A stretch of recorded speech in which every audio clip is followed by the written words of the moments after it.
Direct Énergie, c'est le troisième fournisseur d'énergie en France. Le traitement d'énergie, on le fait quand on déménage principalement, et donc quand on est en situation de déménagement et donc de mobilité, on a plus accès, on va plus utiliser son téléphone dans ces cas-là.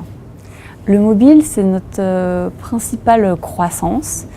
On a 20% d'augmentation de sessions, mais on a quasiment doublé les ventes sur mobile en 2018. Grâce à une tendance naturelle en augmentation sur mobile et tous les efforts d'optimisation qu'on fait dessus.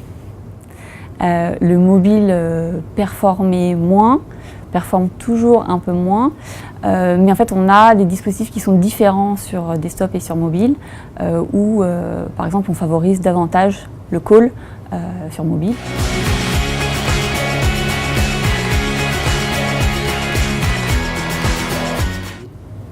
C'est les formulaires, hein. Dès qu'on rentre dans le parcours de souscription et donc on doit renseigner ses coordonnées, des formulaires qui sont longs parce que c'est des formulaires administratifs.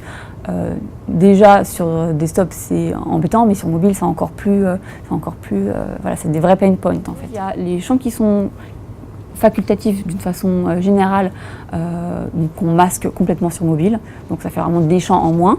Et il y a des éléments dont on a besoin dans une souscription, mais pour lesquels on rend facultatif pour permettre de finaliser en ligne, et en fait ça sera retravaillé par les call centers en back-office qui retravailleront manuellement les souscriptions.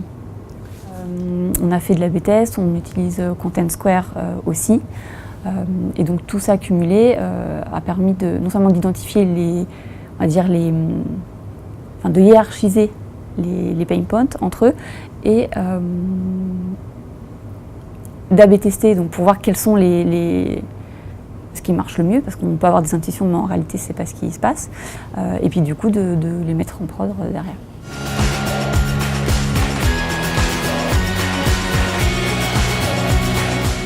Une non-surprise et une surprise. La première étant, en fait, on avait un dispositif de callback. Donc l'internaute renseigne son numéro de téléphone et se fait rappeler gratuitement. Qu'on avait A/B testé avec un numéro, donc notre numéro court, 99, et le numéro long, donc pour voir quel dispositif fonctionne le mieux sur mobile.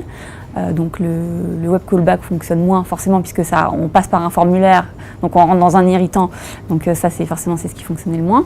Et en fait, donc ça c'était la non-surprise, et la vraie surprise c'était un numéro court gratuit versus un numéro long payant, et bien c'est le numéro long payant qui l'emporte. Voilà, pour toujours l'impression même si on renseigne l'information que c'est gratuit versus payant, l'imaginaire reste